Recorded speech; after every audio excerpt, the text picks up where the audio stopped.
taco trade. They're saying Trump always chickens out. Oh, isn't that nice? Chicken out. I've never heard that. ٹاکو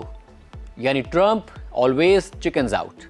اس لفظ یا جملے کا پس منظر جاننا چاہتے ہیں؟ کیونکہ امریکہ میں ٹرمپ کے سیاسی مخالفین اب ان کے لیے بار بار اس لفظ ٹاکو کا استعمال کر رہے ہیں. ٹرمپ خود بھی اور وائٹ ہاؤس کی ترجمان کیرولائن لیوٹ بھی بار بار یہ ثابت کرنے کی کوشش کر رہی ہیں کہ ٹرمپ جو کہتے ہیں وہ کرتے ہیں اور کبھی بلف نہیں کرتے ہیں، مگر حقیقت اس کے بالکل برعکس ہے.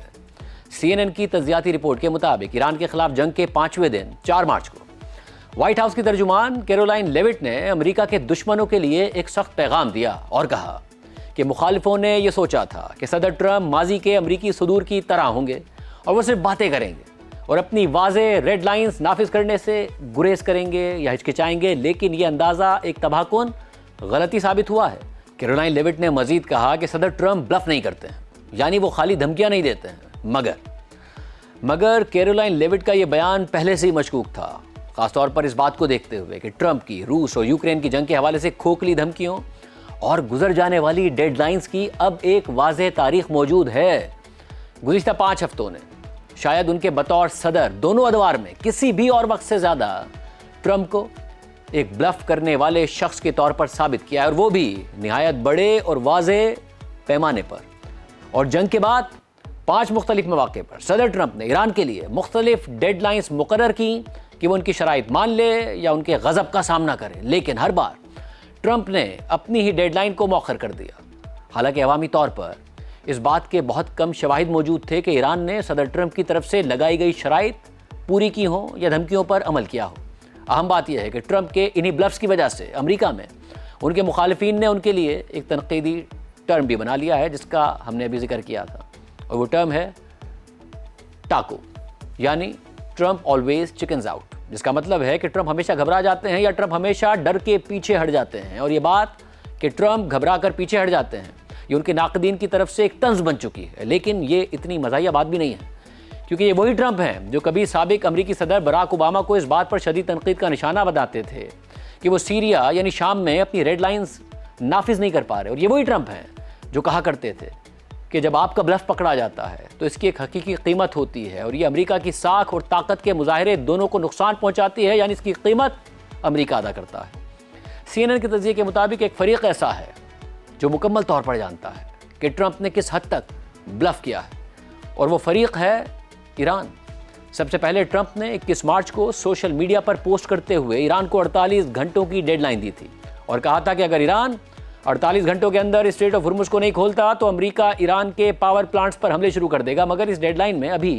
12 گھنٹے باقی تھے، تو 23 مارچ کو ٹرمپ نے ایک اور پوسٹ کر دی اور ایران کے ساتھ بہت اچھی اور نتیجہ خیز بات کا دعویٰ کرتے ہوئے اپنی اس ڈیڈ لائن میں 5 دن کی توسیع کا اعلان کر دیا. مگر بات یہاں پر ختم نہیں ہوتی،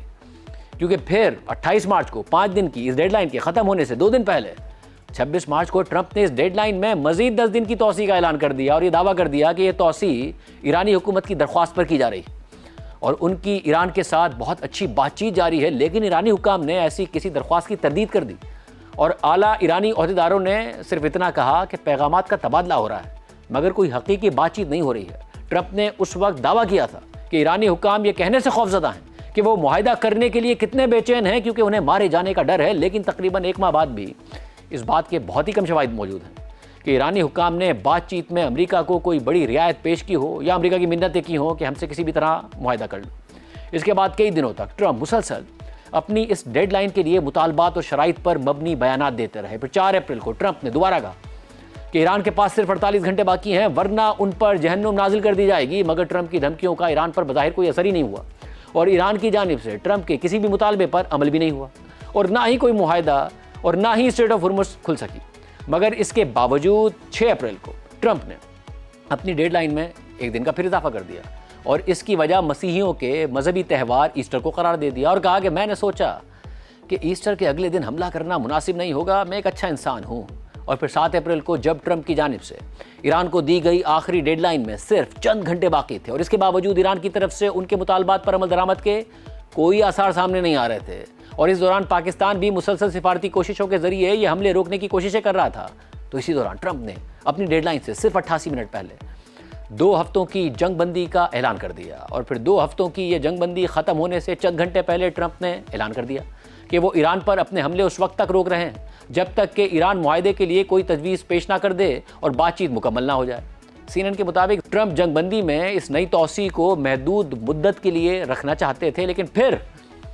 وائٹ ہاؤس کی ترجمان نے کہہ دیا کہ صدر ٹرمپ نے کوئی حتمی ڈیڈ لائن مقرر ہی نہیں کی ہے، اور ان سب باتوں کی وجہ سے ایران کو یہی پیغام ملا ہے کہ ٹرمپ اس جنگ کو دوبارہ شروع نہیں کرنا چاہتے، کسی صورت نہیں کرنا چاہتے، اور جب بھی دھمکی دیتے ہیں تو اصل میں بلف کر رہے ہوتے ہیں۔ مگر یہ بھی حقیقت ہے کہ گزشتہ 9 ماہ میں 2 دفعہ ٹرمپ ایران پر حملہ کر چکے ہیں۔ تو اب دیکھتے ہیں کہ اس بار وہ آخر تک بلف کریں گے یا پھر فرسٹریٹ ہو کر حملہ ہی کر دیں گے۔